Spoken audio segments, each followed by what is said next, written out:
Se unieron hoy. Bueno, ya son 7:05, ya los esperamos, ya dimos 5 minutos y yo creo que vamos empezando, va. Hoy vamos a hablar de la seguridad y higiene industrial para las pymes, cuáles serían un poquito las normas oficiales mexicanas que deberían de cumplir en este sentido. Y para eso los dejo con el ingeniero Ismael, ¿vale? Entonces, él va a ser nuestro ponente, va a ser quien va a impartir la masterclass hoy. Entonces, los dejo con él. Ok, gracias Inge. Buenas noches nuevamente. Pues antes de comenzar con esta clase, me gustaría nada más brevemente conocer rápidamente de ustedes, a qué se dedican, si ya están ejerciendo su ingeniería o apenas están estudiando. Si me pueden contar así rápidamente un poquito sobre ustedes, el que guste participar.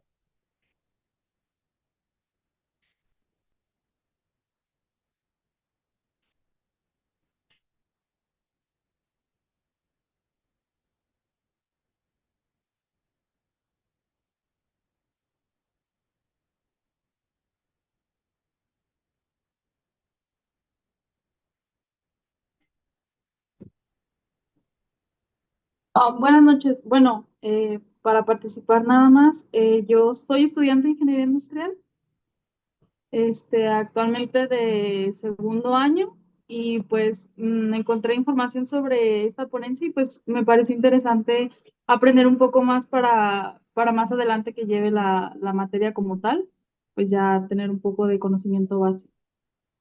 Muchas gracias. Dairén, ¿verdad? ¿Es tu nombre? Ajá, Muchas gracias y bienvenida. gracias. Alguien más que quiera participar? Nada más que nos diga si ya están ejerciendo como ingenieros o están estudiando la carrera.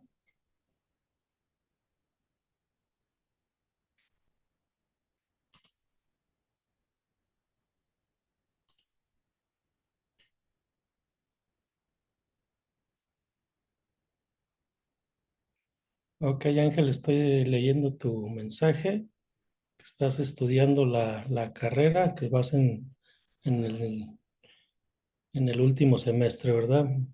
Muchas gracias, Ángel. Bueno, ¿les parece entonces si comenzamos? Rápidamente me presento, yo soy el ingeniero Ismael Leal, yo radico en la ciudad de Querétaro y actualmente tengo una consultoría de seguridad industrial y gestión del riesgo. Prácticamente nos dedicamos a la gestión del riesgo, a la seguridad industrial en diversas empresas, tanto en Querétaro como en el estado de Guanajuato. Y pues bueno, la ingeniera Saraí nos invitó a dar esta clase sobre las medidas de seguridad que debe de tener las pymes. Primeramente, me gustaría comenzar, ¿qué es una pyme? ¿Alguien que le guste, que quisiera opinar para ustedes qué es una pyme o qué entienden como una pyme?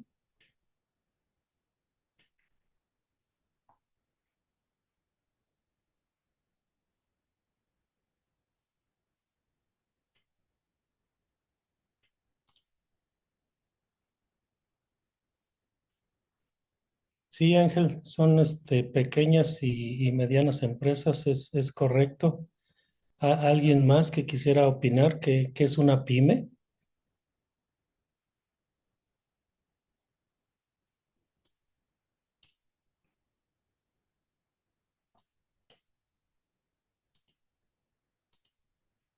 Bueno, miren, decimos que una pyme es una empresa mercantil industrial compuesta por un número reducido de trabajadores y con un moderado volumen de facturación. Una empresa mediana no debe sobrepasar los 250 empleados en su plantilla, mientras que ya las empresas más pequeñas suelen tener abajo de 50 trabajadores. Eso a grandes rasgos entendemos como una pyme. Ahora bien, ¿cuáles serían las características de las pymes?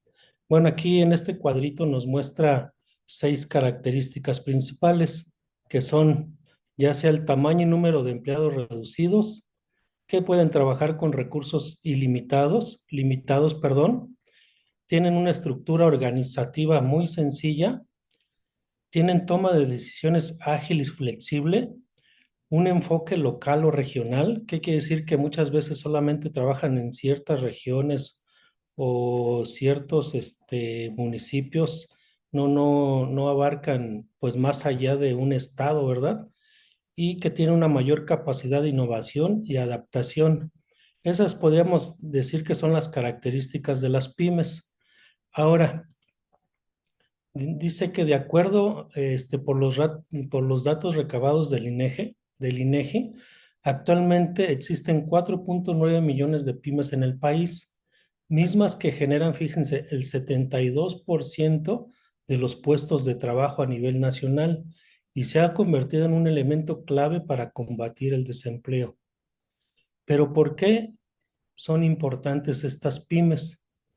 Bueno, muchas pymes dicen que se empiezan desde casa y van creciendo con el paso del tiempo, siendo común que utilicen distintos tipos de financiamiento para impulsar su desarrollo.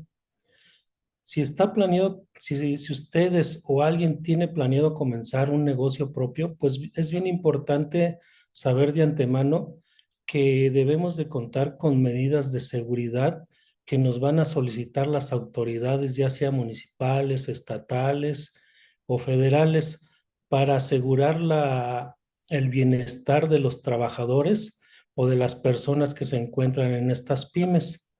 Fíjense, hay un dato muy interesante que dice que las mayorías de las pymes, bueno, empiezan de lo familiar, pero muchas veces, desgraciadamente, estas pymes, si no se les da un adecuado mantenimiento, si no se les da una innovación, pues tienden a decaer mucho.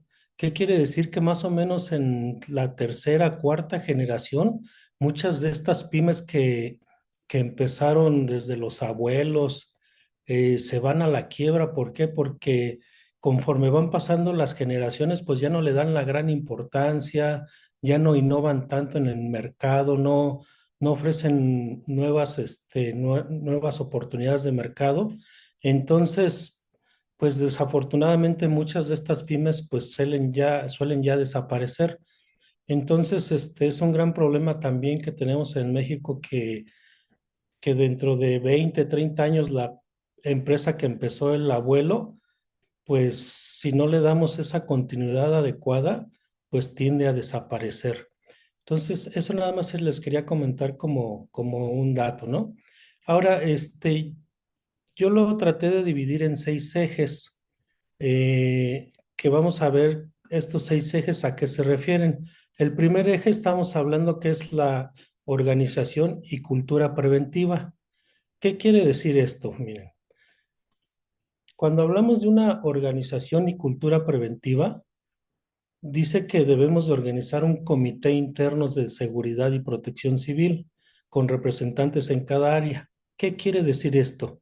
Bueno, en cada negocio, en cada empresa, debemos de tener un comité, por así decirlo, que van a ser los encargados de llevar a cabo todos los procedimientos de seguridad.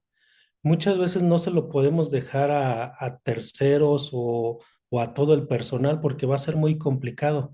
Entonces, si desde el gerente, el patrón, el jefe organiza un pequeño comité, es más probable que se lleve a cabo adecuadamente esta organización y sobre todo la cultura de la prevención. Cuando hablamos también sobre la cultura de prevención, pues debemos de entender que dentro de nuestro centro de trabajo debemos de tener implementados una brigada o 3 brigadas, dependiendo el caso. ¿A qué se refiere esto? Que si mi empresa pyme es de más de 100 empleados, pues recomiendo tener por lo menos 3 brigadas. Si la empresa es de menos de 50 empleados, podemos recomendar lo que nosotros le conocemos como una brigada multifuncional. Y estas brigadas se deben de especializar como en procedimientos de evacuación, primeros auxilios, manejo de extintores o contraincendios, como comúnmente se le llaman. Son capacitaciones que se deben de dar con un mínimo de 8 horas para que traten de cumplir con un objetivo estas capacitaciones. Y posteriormente, pues la difusión. Eso también es muy importante. La difusión pues se puede hacer mediante charlas, mediante folletos, mediante correos electrónicos. Hay muchas formas de llevar a cabo una cultura de difusión. Muchas veces cuando no llevamos esa cultura de difusión, pues se va perdiendo, se va dejando y llega el momento que al empleado, al trabajador, al colaborador, pues ya no se le hace interesante y ya no se le da el seguimiento. Entonces lo vamos dejando, lo vamos dejando. Y pues resulta que ya después se nos olvidó todo, ya no supimos en qué brigada estaba mi compañero, ya no supe darle un adecuado seguimiento a los cursos. Entonces también es muy importante que se lleve esta cultura preventiva. ¿Y quiénes son los encargados de llevar esta cultura de difusión o de prevención? Pues precisamente va a ser el comité que hablamos en el primer punto. Si tenemos ya un comité establecido, ellos van a ser los encargados de llevar a cabo este punto de la difusión y la cultura de la prevención. Si tienen alguna duda, con toda confianza, ¿eh? Bien, nuestro segundo punto es la prevención de riesgos en las instalaciones. ¿Qué vamos a hacer o qué les vamos a sugerir a nuestras pymes para prevenir los riesgos? Bueno, en este punto decimos, pues vamos a hacer una revisión periódica de las instalaciones tanto eléctricas como de gas. En muchos estados o municipios es obligatorio contar con un dictamen eléctrico o un dictamen de la revisión de gas, o ya sea gas LP o gas natural. Estos dictamen preferentemente deben de ser por personal certificado.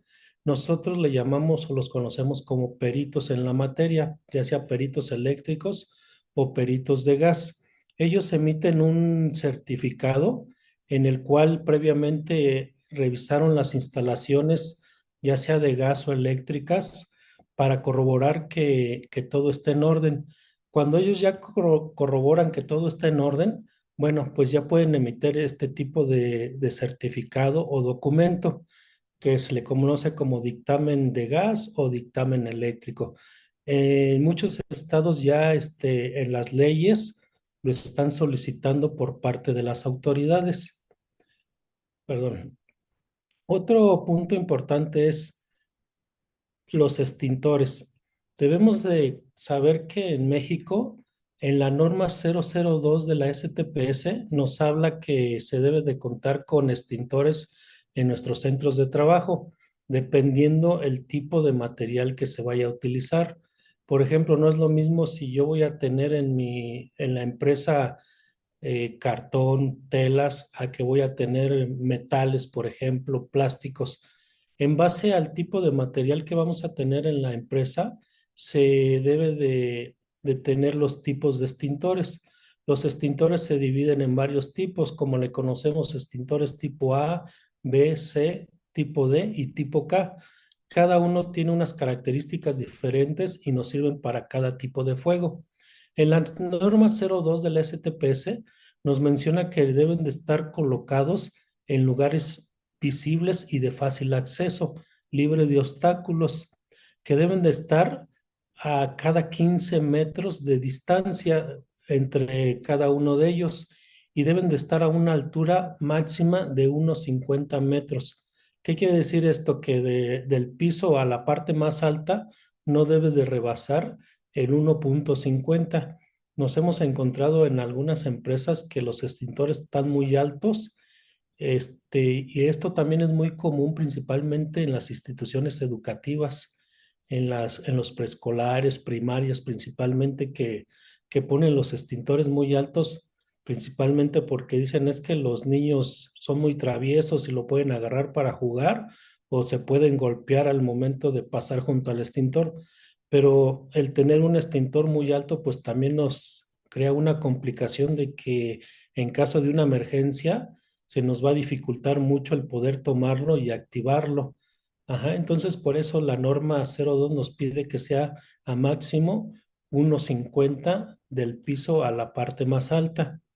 También debemos de tener en las empresas una segregación de áreas. ¿Qué quiere decir esto? Bueno, una segregación de áreas es una delimitación de las zonas. Hay empresas donde entramos y la verdad es que tienen un desorden de áreas, pasillos obstruidos, no sabemos cuáles son las zonas peatonales, no sabemos cuáles son las áreas de tránsito para los montacargas, para los patines hidráulicos. Entonces también es bien importante hacer esta segregación de áreas en las empresas para evitar cualquier incidente que se pueda presentar.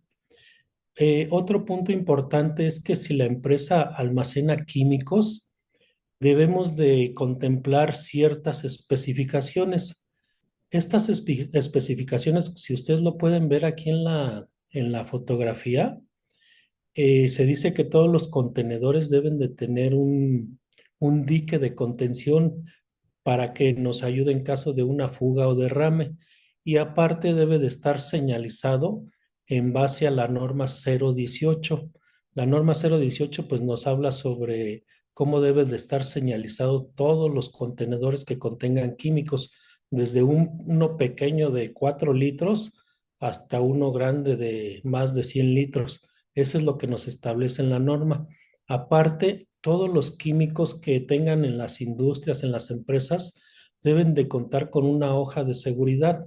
Esta hoja de seguridad pues nos da información muy importante sobre qué tipo de producto es, qué grado de riesgo tiene, si es un riesgo a la salud, si qué tan inflamable puede ser o si tiene reacción con algún otro químico y nos va a decir las acciones a seguir en caso de derrame, fuga o en caso de que alguna persona tenga contacto con este tipo de químicos.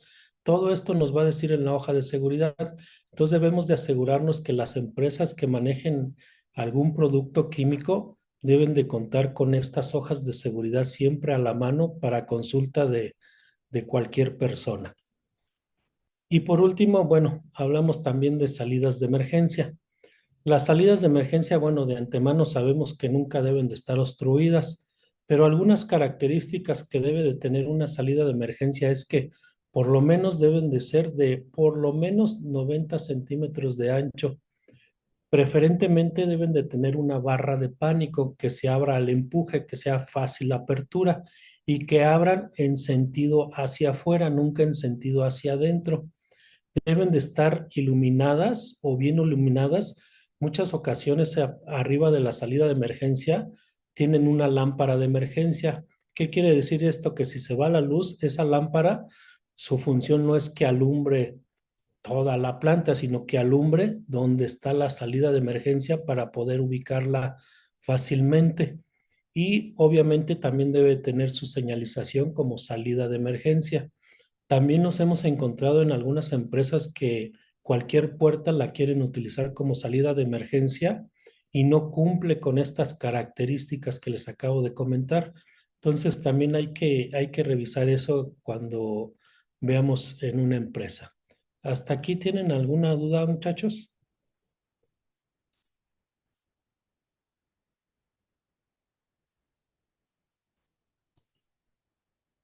Ok. Bueno, como punto número 3 es la salud y seguridad ocupacional. En la salud y seguridad ocupacional, pues nos dice que debemos de contar con equipos de protección personal, lo que le llamamos el EPP. Este equipo de protección personal pues debe de ser adecuado al tipo de trabajo que está realizando el trabajador. Hay ocasiones que el trabajador pues maneja herramientas de corte, maneja químicos, maneja eh, ¿cómo le llamamos esto? Situaciones en caliente, no sé, corte, soldadura, este tipo de situaciones. Entonces, en base a su trabajo, a su riesgo, se le debe de proporcionar el equipo. Debemos de también hacer un estudio ergonómico para asegurarnos de que el trabajador, pues, no se va a lesionar o no va a sufrir una enfermedad posterior. Debemos de tener protocolos de los manejos de sustancias peligrosas. ¿Qué hacemos si se llega a derramar una sustancia que es altamente inflamable, tóxica o que ocasiona daños al medio ambiente? Bueno, debemos de saber cuál es el procedimiento, qué material vamos a utilizar, si vamos a tener kit de derrames. Hay unos kits que venden en las tiendas de seguridad que sirven precisamente para controlar derrames. Incluso hay trajes especiales. Hay unos trajes que se le llaman tipo Tyvek que nos sirven para protegernos como primera respuesta ante una fuga o derrame de algún material peligroso. Y también vamos a llevar a cabo campañas de salud preventiva. ¿Qué quiere decir esto? Que pues vamos a hacer chequeos médicos, al personal para ver cuál es su estado de salud y si el trabajo les está ocasionando algún malestar, alguna enfermedad, alguna lesión. Hay empresas donde se les pide a los trabajadores que se hidraten constantemente y que realicen pausas activas cada cierto tiempo, porque el no hacerlo esto, pues le va a generar mucho estrés al trabajador y pues esto nos puede llevar a la consecuencia de una lesión o un accidente. Como punto número 4 tenemos los planes y procedimientos. ¿Qué quiere decir esto? Miren. Dentro de los planes y procedimientos, debemos de saber que todas las empresas pymes deben de contar con un plan de emergencia y contingencias. Este plan debe de estar hecho ya sea por un profesional o por la misma empresa que identifiquen los riesgos a los que están expuestos. Cuando nosotros identificamos a los riesgos que estamos expuestos, podemos crear un plan de emergencia. Por ejemplo, si yo trabajo en una empresa donde constantemente en cada lluvia sufre de inundación, pues obviamente debo de crear un plan de emergencia para inundaciones. Si estoy en una zona que es altamente sísmica, pues debo de crear mi plan de emergencia para sismos y así consecutivamente.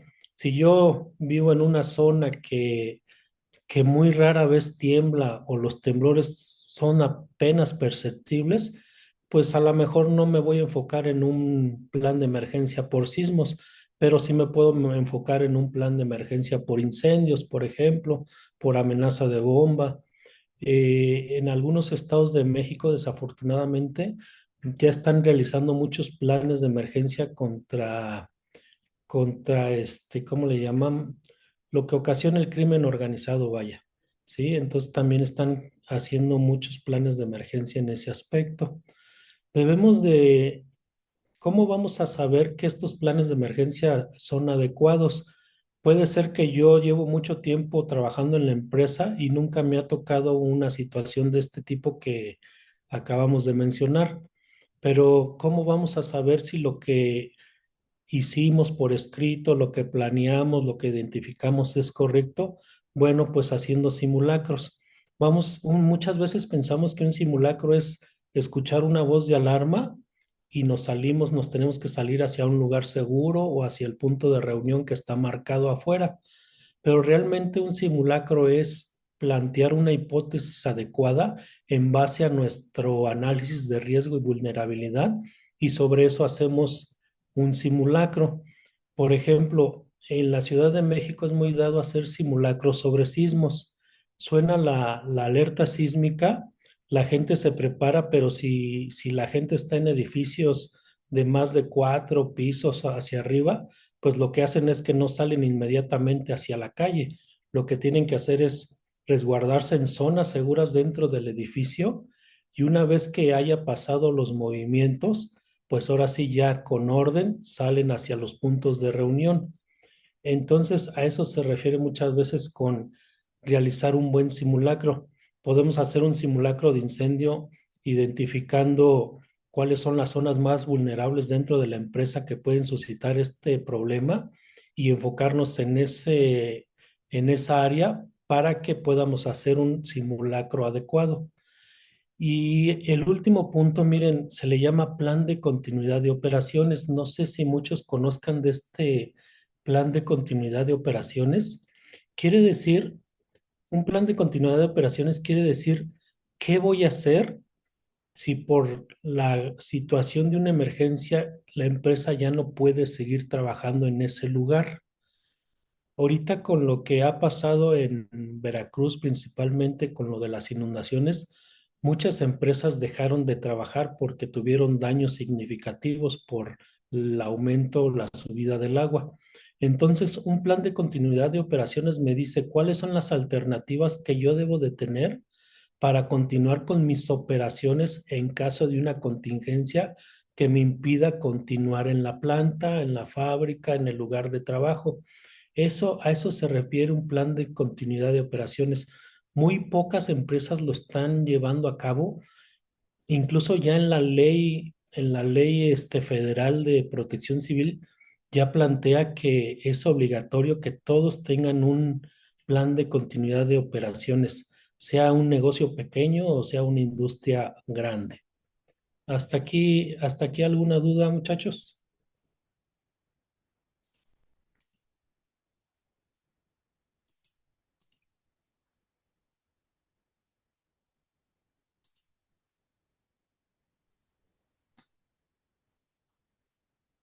Ok.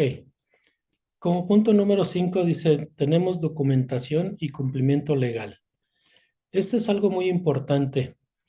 El tener debidamente en orden todos nuestros documentos que nos puede llegar a solicitar la autoridad, pues va a ser muy importante. Hay ocasiones que las autoridades hacen revisiones o inspecciones en las empresas y solamente por no contar con una licencia de funcionamiento o un visto bueno de protección civil, ya es motivo de clausura o suspensión de actividades. Entonces, por eso es muy importante contar con esta documentación. Muchas veces las autoridades nos van a pedir que enseñemos nuestro programa interno de protección civil o nuestros planes de emergencia por escrito, así como las normas que puedan aplicar. En algunas empresas dicen, oye, enséñame tu estudio de iluminación, tu estudio de ruido, enséñame tu estudio de grado de riesgo de incendio. Entonces, el desconocimiento de esto, pues no implica que no se debe de tener, ¿verdad? O sea, sí lo debemos de tener, pero muchas personas, no saben qué es lo que deben con lo que deben de cumplir normativamente. Entonces, pues cumplir con este punto, pues es muy importante también. Y ya como punto número 6, como último punto, pues ¿cuáles son los recursos básicos que no deben de faltar en una pyme? Bueno, pues ya lo comentamos. Todos debemos de tener botiquines de primeros auxilios accesibles y completos. Recuerden que un botiquín no es tener medicamentos. De hecho, en las normas y ya muchas autoridades nos dicen que un botiquín no debe de tener medicamentos a menos que alguna persona los requiera mediante prescripción médica, pero de ahí en fuera, pues no se debe de contar con medicamentos, puro material de curación. Los extintores deben de estar señalizados y deberíamos de tener señalización, lo que le llamamos fotoluminiscente. ¿Qué quiere decir esto? Que en bajos niveles de iluminación, pues la señal se va a seguir viendo sin ningún problema. Tenemos que tener nuestras rutas de evacuación y puntos de reunión bien señalizados. ¿Cuál va a ser nuestra comunicación de emergencia dentro de la planta? ¿Va a ser un radio, un altavoz? ¿Sí? Eso también debemos de verificar. ¿Y cuáles son los contactos de números de emergencias? Ustedes saben que ya a nivel nacional se maneja como un único número de emergencias, el 911, pero hay veces que no está de más tener los números directos de cada institución. Háblese de protección civil, bomberos, policías, fugas de gas, Instituto Mexicano del Seguro Social. Cualquier teléfono directo siempre nos va a servir. ¿Hasta aquí alguna duda que tengan?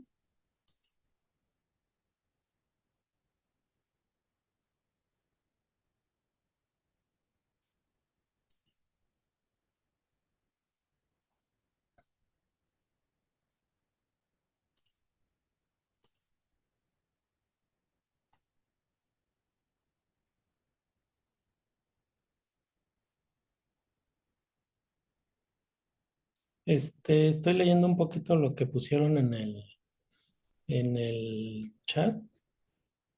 Nos comenta Gustavo que si podíamos repetir brevemente de los extintores. Sí, Gustavo. Decíamos que los extintores se dividen en diferentes tipos que pueden ser A, B, C, D o tipo K. Dependiendo el tipo de fuego que puede existir dentro de la empresa, nos debemos de abocar al cierto tipo de extintor. Por ponerles un ejemplo, un extintor de tipo K es un extintor que nos sirve principalmente en restaurantes o cocinas. Es un agente extinguidor que nos sirve para eliminar rápidamente fuegos causados por la acumulación de aceite o grasas. Un extintor tipo C son los comúnmente nosotros les llamamos extintores de dióxido de carbono. Estos extintores son de gas que principalmente nos sirven para incendios de combustibles líquidos, gasolina, petróleo, tiner, aguarrás, ese tipo de combustibles. Y los extintores de tipo A nos sirven principalmente para sólidos inflamables, como puede ser papel, cartón, madera, telas, ese tipo de materiales. Entonces debemos de saber bien las características de cada extintor y dónde lo vamos a colocar en base al material que podamos tener dentro de las empresas. Por ejemplo, miren, yo recomiendo que en una empresa que haya mucho equipo de cómputo, en un SAI, por ejemplo, deben de instalar un extintor de dióxido de carbono, o sea, un tipo C, porque la característica que tiene este extintor, como es un gas, pues no nos va a dañar los aparatos electrónicos, a diferencia de un extintor tipo A o polvo químico seco, que como su nombre lo menciona, como es polvo, al momento de activarlo, ese polvo llega a dañar los componentes electrónicos de cualquier maquinaria, computadora. Entonces, imagínense, muchas veces va a ser más, ocasionar más problemas de los que estamos quitando, ¿no? Entonces, por eso es importante conocer las características de cada extintor. Y nos pregunta Diane Castillo que sí, ¿qué se debe de tener en un botiquín, ¿verdad? Es así la pregunta, ¿verdad? Bueno, el material que principalmente debemos de tener en un botiquín, como les comentaba hace un momento, es material de curación, guantes, isodine, gasas, apósitos, algodón, curitas, vendas, ese tipo de material. Igual si a alguien le interesa, yo les puedo mandar una lista de lo que debe de tener un botiquín en las empresas. Eh, es una lista, digamos, un poquito extensa, pero ya ustedes pueden valorar en base al tipo de empresa hasta dónde pueden llegar a tener su botiquín. Hay veces que dicen, ah, pues yo con que compre un botiquín de esos que venden en la farmacia, estoy del otro lado. Pues son botiquines realmente muy sencillos que para una emergencia nos van a servir muy poco. Entonces, al que guste, en un momento les puedo compartir mi correo y el que quiera solicitarme esa lista, con todo gusto se las puedo mandar. ¿Alguna otra pregunta más, muchachos?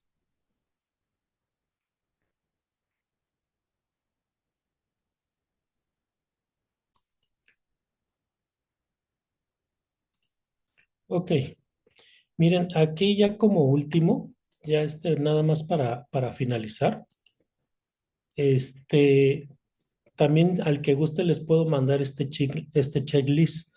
Es un checklist que yo elaboré en una tablita de Excel que nos pregunta todo lo que prácticamente acabamos de ver. Miren, lo planteamos por categorías de la organización y la cultura preventiva, prevención de riesgo en las instalaciones, salud y seguridad ocupacional, planes y procedimientos de emergencia, documentación y cumplimiento legal y los recursos básicos.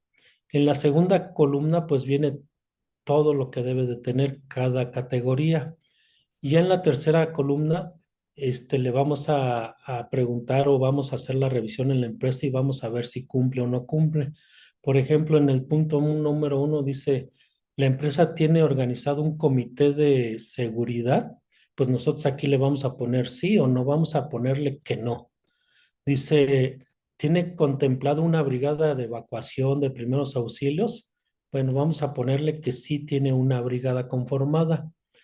Dice, ¿tiene una revisión periódica de su instalación eléctrica y de gas? Lo que les Ingeniero, comentaba. disculpe, no se Sí, ve el checklist. perdón. No se ve el checklist, solo No. se ve la diapositiva. Ah, ok, a ver, espérenme tantito, ahorita, a ver si ahorita ahí no se ve ahí todavía, ¿verdad? A ver, No, ingeniero, todavía no. déjense los comparto aquí. Ahí se alcanza a ver. Ahí se ve. No, aún no se ve.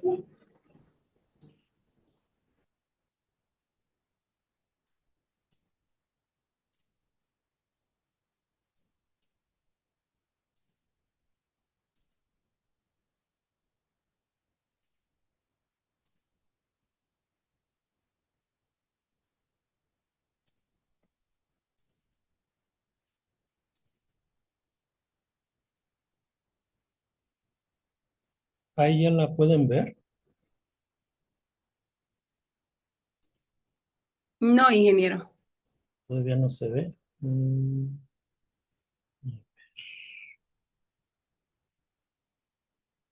Ahí ya se alcanza a ver. Sí, ya se ve.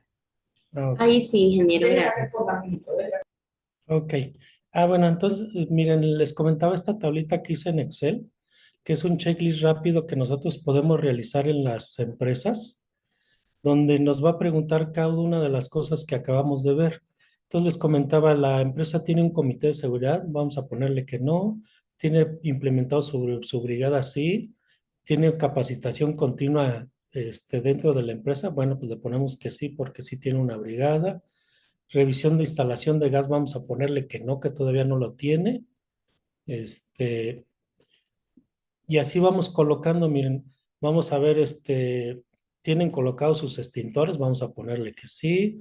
Tienen segregación de sus áreas, vamos a ponerle que no. De almacenamiento seguro de químicos, pues vamos a ponerle que no. Salidas de emergencia libres de obstáculos, vamos a ponerle que sí las tienen.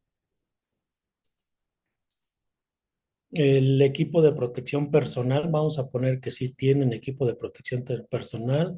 Procedimientos de ergonomía, vamos a poner que todavía no han hecho procedimientos de ergonomía. Si tienen algún protocolo de sustancias, de manejo de sustancias, pues vamos a ponerle que no. Tienen campañas de salud, pues igual vamos a ponerle que no. Digo, esto ya depende de cada uno de nosotros, ¿no? Cómo lo vaya teniendo la empresa. Aquí solamente estamos haciendo un pequeño ejemplo, de que si lo tiene, no lo tiene. Si tiene un análisis de riesgo, vamos a ponerle que sí tiene un análisis de riesgo, que si realizan simulacros 2 veces al año por lo menos, perdón, si realizan. Si tiene un plan de continuidad de operaciones, vamos a ponerle que no lo tiene. Si tiene un programa interno de protección, vamos a ponerle que no tampoco. Si cumple con la normativa de la STPS, vamos a ponerle que sí. Si tiene bitácoras de mantenimientos y simulacros. Normalmente las bitácoras de mantenimiento es a la maquinaria que la empresa utilice. Ajá. Si tiene botiquín de primeros auxilios, vamos a ponerle que sí. Si sus extintores están señalizados, sí. Rutas de evacuación, sí. Tiene medios de comunicación, vamos a ponerle que no. Y si tiene una lista de contactos de emergencia, vamos a ponerle que sí. Y aquí ya en la siguiente columna, bueno, pues ya podemos poner alguna observación. Por ejemplo, en la revisión de instalación podemos decir, solamente cuenta con dictamen eléctrico, pero no tiene dictamen de gas, no se ha realizado, ¿no? Por ejemplo, o viceversa. Aquí nosotros podemos poner cualquier situación de, de observación. Y ya aquí en el donde dice creamos un KPI. Si se fijan aquí en este KPI está muy sencillo. Nos va a dar una gráfica rápida, ¿sí? De cuál es el cumplimiento. Dice medidas, total de medidas cumplidas. Aquí vemos las medidas que se han cumplido, este, las que se han cumplido y qué porcentaje se le está dando a cada medida cumplida. Entonces, por ejemplo, en base a lo que nosotros pusimos, dice que tiene un 58.3% cumplido y está pendiente un 41%. Entonces, quiere decir que esta empresa pues está mal, ¿no? Que no cumple porque se fijan aquí que más o menos debe de ser un 90% de cumplimiento. Y bueno, ¿cuál es nuestra fórmula? Índice de cumplimiento de seguridad es número de medidas cumplidas entre número de medidas y esto lo vamos a multiplicar por 100 para que nos dé el porcentaje de medidas cumplidas. Igual si gustan, este checklist, como les comentaba hace un momento, se los puedo proporcionar. Si gustan, miren, les voy a apuntar aquí en el chat mi correo. Por si a alguien le interesa, se lo voy a mandar.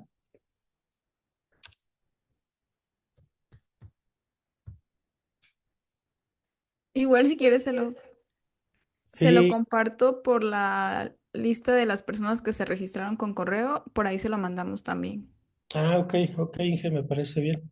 Como quiera, ahí les puse mi correo, Inge, por si les interesa, incluso si les interesa la presentación, también se las puedo hacer llegar para en algún momento que ustedes le puedan dar asesoría a alguna empresa, alguna pyme, pues más o menos les sirva como una especie de guía para que vean todo lo que se debe de cumplir. Digo, esto la verdad son medidas generales, va a depender mucho el tipo de empresa. Actualmente ya en México hay muchas empresas que son automatizadas, entonces pues los procesos, digamos, que son más fáciles al que pues ya no hay tanto personal como empresas que no son tan automatizadas, ¿verdad? Pero a final de cuentas la normativa aplica para todas las empresas. Una recomendación que yo les puedo dar a ustedes que en su mayoría están estudiando la carrera de ingeniería, métanse a estudiar mucho las normas oficiales mexicanas, principalmente las normas de la STPS o de la Secretaría del Trabajo. Ahí vamos a encontrar muchas recomendaciones sobre las medidas de seguridad en las industrias, en las plantas o en todos los negocios. Acuérdense que las normas se aplican en todo el territorio nacional. No quiere decir que, pues yo vivo en la Ciudad de México y yo vivo en Querétaro, son normas diferentes. No, aplican en todo territorio nacional. Bueno, hasta aquí mi presentación. No sé si alguien tenga alguna duda. Les hice llegar mi correo, también la ingeniera Saraí, la lista que dejaron, pues si a alguien le interesa, les comparto esta información. Y si tienen alguna duda, alguna consulta que yo les pueda apoyar, con todo gusto les puedo atender sin ningún problema. Si tienen alguna sugerencia.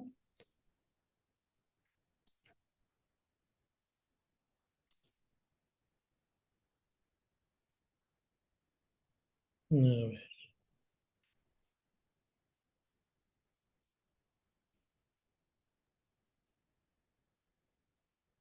Ok, ya dejé mi correo ahí en el chat y ya algunos pusieron sus correos.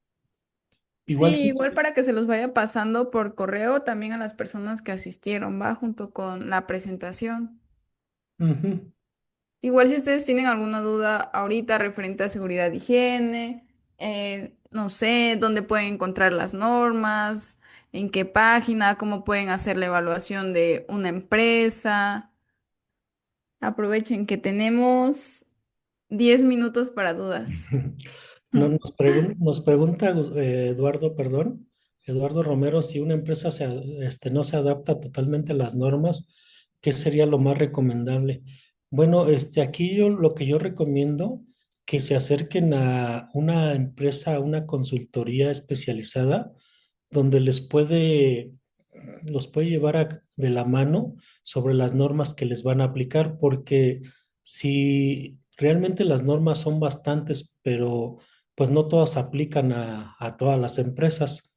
Hay normas que sí de cajón van a aplicar sí o sí, como es la norma 01, la norma 02, la norma 04, la 019, la 017, la 026.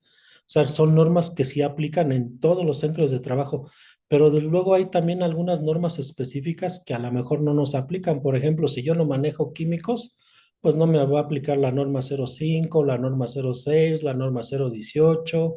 Ajá. Entonces, hay ocasiones también que las autoridades, principalmente de la Secretaría del Trabajo, hacen inspecciones a las empresas. Estas inspecciones son, digamos que son al azar, muchas veces no son programadas.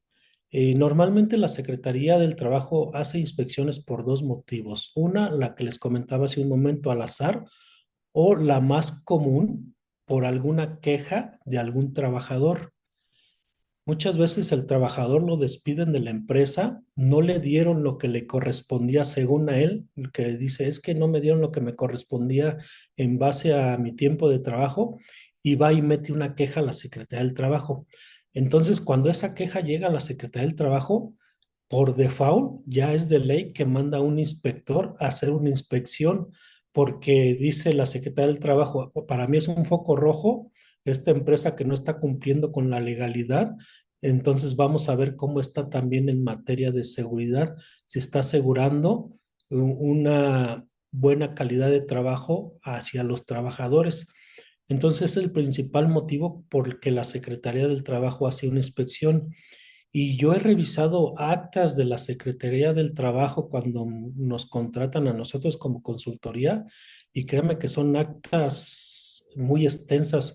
O sea, mínimo la acta que menos puntos observados yo llegué a ver es de 105 puntos observados.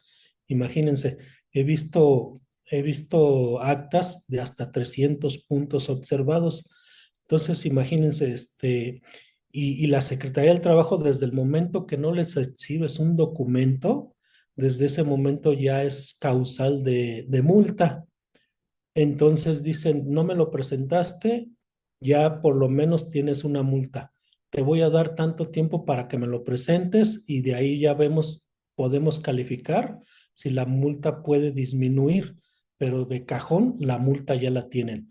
Entonces hay multas que van desde los 350,000 pesos, me ha tocado, hasta los 3 millones de pesos. Entonces imagínense lo que esto le puede complicar a una empresa, el no llevar a una adecuada normativa en materia de seguridad. Ujú. Dice, nos pregunta Gustavo, ¿por dónde se empieza a hacer el análisis? ¿Hay pasos a seguir, es decir, implementar una primera y luego otra? Sí, exactamente, Gustavo. Nosotros lo dividimos en dos tipos: análisis de riesgo interno y análisis de riesgo externo. Yo creo que el más complejo siempre va a ser el análisis de riesgo interno. Cuando hacemos un análisis de riesgo interno, pues nos podemos ayudar de diferentes metodologías. Hay un programa que ojalá lo puedan descargar, hay una versión gratuita incluso que se llama Pirani. Este programa nos ofrece diversas metodologías para poder empezar a elaborar los análisis de riesgo. Porque realmente en una industria, imagínense la cantidad de riesgos que podemos encontrar: riesgos a la maquinaria, riesgos en los montacargas, riesgos en los racks, este, son diversos. Entonces, el tener ciertas metodologías nos pueden ayudar a desarrollar estos análisis, y principalmente presentárselos a la empresa, decirle, mira, ya hice este análisis, no sé, imagínense un HACCP, que es un análisis muy ilustrativo. Se lo presentamos a la empresa y nos dice, mira, según este gráfico, nos está mostrando cuáles son tus puntos débiles en materia de seguridad. Y ya cuando nosotros tengamos nuestro análisis sobre esos puntos, son los que vamos a atacar, porque también las empresas se guían a presupuestos. Muchas veces dicen, mi presupuesto para este año en materia de seguridad va a ser tanto, pero si nosotros como consultores les llegamos y les decimos, ¿sabes qué? Encontramos esto, pues obviamente se les va a salir de su presupuesto. No quiere decir que por eso no van a trabajar en eso, pero sí se les tiene que hacer ver que son situaciones importantes que deben de ir trabajando en ello, para que no vaya a suceder un accidente o no se vaya a agrandar ese problema. Entonces es importante empezar con los análisis de riesgos internos, y ya los análisis de riesgos externos, bueno, pues ahí nos marca de qué tenemos alrededor, qué otras empresas tenemos lotes baldíos, tenemos carreteras donde transita materiales peligrosos, vías de ferrocarril, eh, ¿Qué tenemos alrededor? Hay zonas inundables. Eso se refiere a un análisis de riesgo externo, Gustavo. Espero que te haya respondido la duda. Nos pregunta Stephanie que si podíamos repetir el concepto de lo que es una pyme. Sí, con todo gusto, Stephanie. Decíamos que una pyme es una empresa que puede ser mediana, o pequeña, que puede ser desde 250 trabajadores hasta 50 trabajadores. Puede ser una empresa mercantil, una empresa tipo industrial. Y acuérdense que tenemos diferentes características en las empresas, que puede ser que tienen recursos ilimitados, que pueden ser estructuras sencillas, que pueden tomar decisiones muy rápidas y flexibles y que principalmente tienen enfoques regionales, estas empresas PYME. Pero como quiera, les vamos a enviar la presentación para que ustedes lo puedan repasar. Nos comenta Nancy. En mi experiencia laboral tuve una indicación por parte de gerencia en colocar extintores de CO2 de 1 y 2.5, lo que a mi parecer no estaba bien, ya que el extintor se encontraba en la parte trasera del tráiler. Al mes de al mes de sobrecargaban, obviamente para mí era muy pequeño el extintor. ¿Ahí qué se puede hacer? ¿Cómo se podía manejar eso mediante que cualquier incidente? Y como sabemos, hay bastante regulación. Ok, mira, Nancy, aquí nos podemos apoyar de la norma 02. En la norma 02 incluso vienen tablas de que nos dice, en base a la cantidad de material combustible que tú tengas en cierta área específica, es el extintor que debes de tener y su capacidad.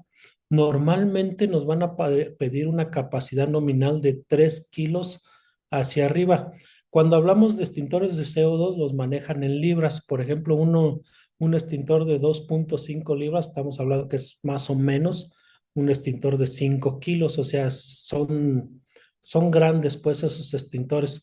Pero en esa tablita que viene en la norma 02, ahí nos puede ayudar mucho para determinar el tipo de extintor y la capacidad del extintor.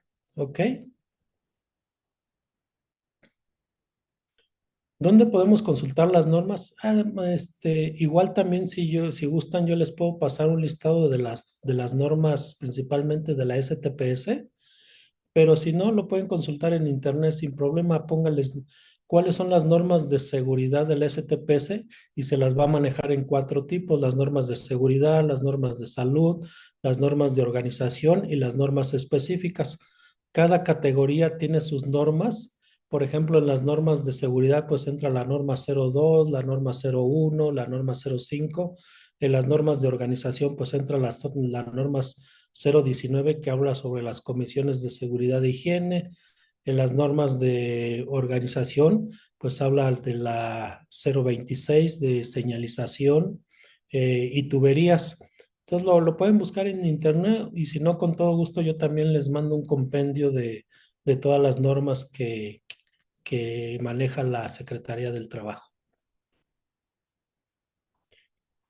No sé si tengan alguna otra duda, o con esto podemos terminar, Inge.